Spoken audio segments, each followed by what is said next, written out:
We're here at the AATS Mitral Conclave 2015. You can hear that we're here in the middle of a break. It's been a fantastic meeting so far, and we've assembled this fabulous group to talk about minimally invasive mitral valve surgery because it's really a hot topic. Start with, to my immediate right, Vince Giordani. Vince is you're from Redwood City and obviously well known. My colleague, Dr. Rudiger Lang from the Munich Heart Center. Glad to have you here. Dr. Hugo van Eerman from Belgium. Is that right? From all over? He's from all over. A little bit from all over, but mainly from Belgium. And you have family that lives here in New York, so that's great. And then Joe Amelis from Mount Sinai in Miami, not Mount Sinai in New York. So minimally invasive mitral valve repair techniques, where are we with that? I mean, is this established practice in your practices? Is it established worldwide? Where is it? I think there is a state-of-the-art minimally invasive mitral valve repair. It is pretty obvious that for every mitral valve patient, especially in DMR, the most important thing is they get a decent repair, no doubt. But we know that to get a decent repair, you have to be in a high-volume center. And I think in high-volume centers today, they should take the direction of minimally invasive techniques, because otherwise percutaneous techniques are going to be in competition with us. And if we don't do it, they will take over, I'm afraid. In your practice, what is it? I think what we see today with minimally invasive mitral valve surgery is that this technique is center specific. We have centers where the 95% of the cases are done with a minimal invasive access, and then you have a lot of centers where none of those practices are done at all. So we need a much better penetration rate, and we see in Germany that the penetration rate has plateaued. We had about 48, not even 50% in Germany, and this has been for the last couple of years. So Vince, I'll come back to that in a second. So in your practice, you said you've been doing minimally invasive surgery since 1997. Right, I started with the simplest form. I think there are more advanced forms now, but I started with the simplest form back in 1997. And I do virtually all mitral valve repairs that way. It's rare for me to do one through a full incision. The only exception is a person who is young, who has atrial fibrillation, substantial atrial fibrillation, in whom we really want to avoid Coumadin therapy. And then being a bit old-fashioned, I'll do a full sternotomy, do the old-fashioned Cox-Maze 3 cut and sew maze, and do a mitral valve repair through a full sternotomy. But that's just about the only case. The majority of your surgery practice is minimally invasive. Yeah, that part of my practice, absolutely. Joe, what about in South Florida? Well, in my practice, essentially all mitral valves are done through a minimally invasive approach, in addition to double valves, triple valves, even the ascending aorta. But I think one point that needs to be emphasized is you need to be a good valve surgeon first before you can do the minimally invasive surgery. I don't think the minimally invasive surgery makes you a better surgeon, but when you are a good valve surgeon, I think the exposure is unparalleled. I mean, I think you have excellent exposure, and any type of complex mitral valve repair could be done, and the results are equivalent, and I think sometimes even better, because you have a much more anatomical visualization of the valve. So is the conventional approach, you mentioned when you would do the conventional, but a full sternotomy or a 8-centimeter sternotomy, is that something that people ought to get away from once they become an experienced surgeon and go toward minimally invasive approaches? I think absolutely. The minimal access approach is not really minimal invasive. It's the minimal access approach should be the gold standard, because we are in competition with interventional repair and replacement techniques. So what Hugo says is absolutely correct. We have to minimize the incision and make the trauma less impact for the patient. So that should be our goal, that every surgeon really uses minimal access surgery. But you guys are really, I mean, and you've all emphasized that it's outcome. You want a durable, excellent outcome for the patient, where the patients are just seeing the size of the scar or something like that. But you've got to have excellence in your surgical approach. Right. But I don't think that we should do it because we're in competition with cardiologic techniques. I think that's a deeper issue. What minimally invasive mitral valve surgery is about is technique.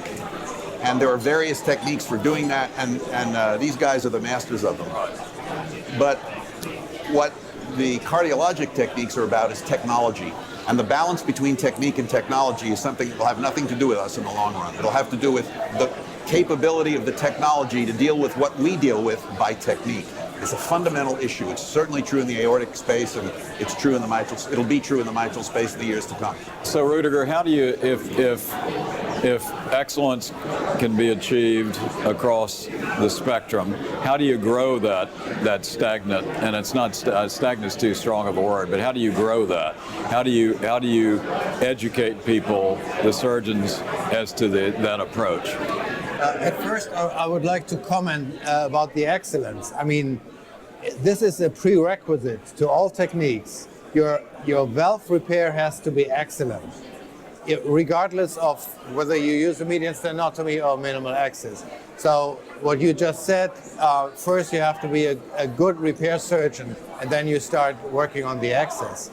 Now, you can spread this technique only if you invite people from hospitals where this technique is not applied to large volume centers, to have them observe, to scrub in, to come to the table, and to get some initial experience. However, most of those surgeons then go back to their home facility and never do it again. Or maybe do one case, which is then complicated because they haven't gone through the learning curve, and then they stop it. So the next step is absolutely mandatory. You have to have, like we have learned from interventional techniques, from the whole TAVI process, you have to have proctors, experienced surgeons who have done this before, and they go to the center, a little bit like Hugo does in a lot of hospitals. He goes there and he gives them confidence and helps them to overcome or to make the learning curve faster. Joe, would you agree with that? I mean, do people come? I know you, and I know Hugo goes to many centers. I know people come to Munich. This concept of having people come watch you and then proctoring, is that a good way to move the field along? We've actually been doing that for the last 11 years now, at least once or twice a month with surgeons come. But I think what Dr. Langer said is correct. A lot of them leave, they go back, they do one case, and then do it any more after that. So I think the learning process has to continue and it has to be followed up. And unfortunately, because a surgeon begins to learn this technique after he's been out of training, it's hard for him to go back and learn it in an institution where he could be fully trained. So we have to rely on the industry to help. He has to rely on going to multiple courses, having proctors, just almost similar to the way the TAVR programs have been developed now. And that's why minimally invasive hasn't caught up to the way it should be, because of that lack of education and continual education as one moves through the process. That's interesting. Vince, would you agree with that? You've obviously been doing it for a long time. Is that something you'd agree with? Well, I've been on both sides of it because I started with and I still do a lot of upper mini and lower mini sternotomy, which it's sort of the first step in minimally invasive. And as I said, it's been around for almost 20 years. It's very effective. It's very quick. It's very easy. And it's the most like full sternotomy. As you go towards the techniques that Hugo and Joe have pioneered and that Rudiger knows as well as anybody, the skill set becomes a little bit different. I think working down the depth of the hole you work down, it's true, you see it well, but it's more difficult, or more people would be able to do what you do, and I think the same is true of you. I think it's harder to do that. So if I were going to give advice to somebody who was thinking about doing it, it might be, I'm not sure about this, but it might be easier, and people have been coming and watching me for the last 15 years. It's easier to learn how to do an upper mini because most of the skill sets are the same, the instruments are the same. It's learning to work in a smaller hole, I think, is the first One concept that I tell everybody is that, first of all, you have to learn to work with the long shafted instruments. But whether you're working on the valve through this incision or through a small incision, that piece of real estate, which is the mitral annulus, doesn't change. Right. You're working in the same area. It's just the mindset in addition to the instrumentation. Well, you have, if you wanted to use a mathematical saying, you'd say there were fewer degrees of freedom. Right. You know, when you're working down a hole, or in your case, when you're looking up here and your hands are not where your eyes are, it's a slightly different, and it's just different enough so that you have to be extremely careful. You know, Small credit opening, but I would give the advice to every young surgeon, pick up surgery with shafted instruments, even through sternotomy, because in sternotomy every now and then in an obese patient, mitral valve is very deep as well. And if you work with a shafted instrument, you get accustomed to the use of shafted instruments. There's little doubt that if you have an endoscope standing just in front of the mitral valve, you have a way better view. And then the last step is just develop the hand-eye coordination to look at the screen and work here, with shafted instruments that you're used to already. And I think I've got a lot of confidence. There's a younger group of surgeons. They were brought up with laparoscopy, thoracoscopy, etc., and they're going to pick up these techniques easier, I think. It's maybe a bit more difficult for an established surgeon at a certain age to have the flexibility to completely change your skill set. I can only agree with that. Randy, I'd like to actually make a point which I think is interesting. I think that no matter how we do an operation, the low-risk patients will have the same results. But what I've noticed in my practice is the high-risk patients are the ones that truly benefit from a lesser invasive approach for multiple reasons. But this is a subset of patients that I think separate themselves. When you say high risk, what do you mean? The patients with poor ejection fractions, pulmonary hypertension, obese, frail, elderly, redo cases. That's interesting. That's really interesting. You know, I see a little bit of a danger on those congresses, because looking at those two and their demonstration today, it looks like it was a piece of cake. You just have to change your axis and that's it. But this is not the case. You have to tell the people, really, you have to train for this. It's not that easy. In the end, everybody can do it, but you have to train for it. Special training. And if you just look at their presentations, you think, okay, I changed the axis and I can do it. You like a cardiologist? No, but it is. Blood, sweat, and tears in the beginning. But I want to come back to what we said. Are we in competition? You Yes have or to watch no? out with that comment, because then they take it to heart. Blood, sweat, and tears. And no one will do it. It is a fact that when it comes to decision making, we hear so much about the heart team. The heart team has to decide what is the best fit. Is it myth or reality? I think if surgeons are going to make the same mistake, that is to say, PCI is bad, we have the better operation. We split the sternum, we take down both memory arteries, but it is an intervention we can hardly sell today. PCI is much more sellable. So if tomorrow we want to have better assets in the heart team, we have to prove we can do things minimally invasively. Otherwise, we're not that valuable a partner for our opponents. So Rudiger, how do you train? You're saying that you really need to train. So you're training young cardiac surgeons in Germany.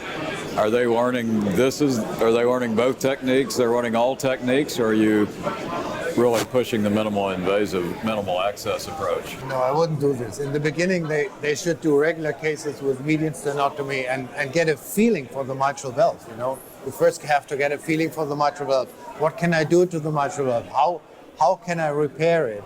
And then the next step, the second step, should be the minimal access. But then you should not have too many problems anymore with the repair itself. So learn how to be a good mitral surgeon and then move into this first. Would you agree with that, Vince? I would. I only had people come who are already through their training.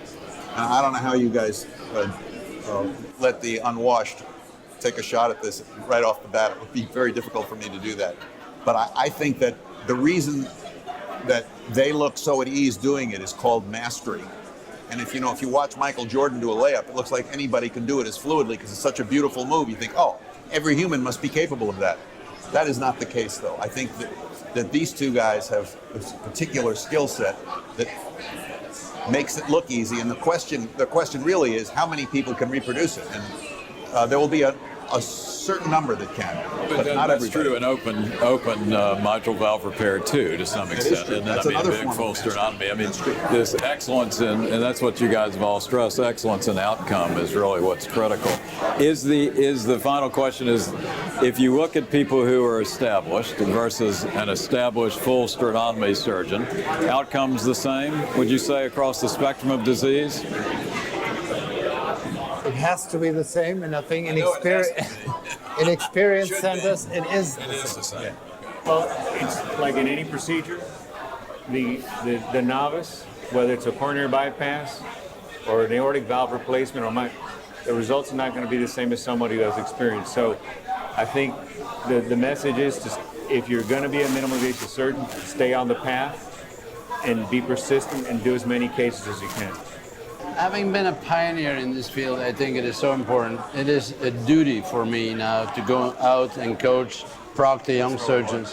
So important, because if you're standing behind them, they feel as if they're totally secure about what they're doing, where otherwise they would go like that. And all of a sudden we say, we don't must this anymore and we have to convert. I said, no problem. Let me reposition the retractor. Let me improve your exposure. Let me put this single stitch and then you can go on. That's what it's all about. One of the most serious problems that we face as a profession now is that the number of cases to be done is going to decline. And it's going to be harder and harder to learn how to play the difficult pieces of music if you can't practice the easy pieces Why of do you music say amongst that? them. Why do you Because say I think coronary bypass is going to go down. I think aortic valve replacement is I'm going to go talking, down. if we talk about mitral valve No, surgery. but one's capacity to operate is based on the totality of one's experience. Got it. You can just do mitrals when I you get see to what you're Hugo's saying. level, I but see you what have to you're saying. operate a lot. You have to spend a lot of time at the table, just doing all the kinds of things that we do. And that's going to be increasingly challenging as the years go by, and I think, and as interventional cardiology takes more of To it. getting the feel of anticipating the problem, Exactly. which but you just- don't unless you have experience.